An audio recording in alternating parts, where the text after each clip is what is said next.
সাভারে রোববার দিনে দুপুরে এক নারী পুলিশ কনস্টেবলকে পিটিয়ে জখম করার ঘটনায় সোহেল বাবু নামে মৎস্যজীবী লীগের এক নেতাকে আটক করেছে পুলিশ। তিনি সাভার উপজেলা আওয়ামী মৎস্যজীবী লীগের যুগ্ম সাধারণ সম্পাদক। অগস্ট বিপ্লবের পর প্রাইভেট কার চালক হয়ে স্থানীয় বিএনপি নেতার ছত্রছায়া ছিলেন তিনি। হেনস্থার শিকার ওই নারী কনস্টেবলের নাম ইতি খানম।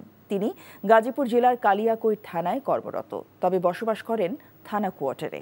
এ ঘটনায় তোলপাড় সৃষ্টি হলে রোববার রাতে ওই বিএনপি নেতা নিজেই তার গাড়ি চালককে থানায় নিয়ে পুলিশের কাছে সোপর্দ করেন। সকালে তাকে গ্রেফতার দেখানো হয়। এর আগে গতকাল দুপুর 1টার দিকে সাভার থানা রোডে হামলার ঘটনা ঘটে।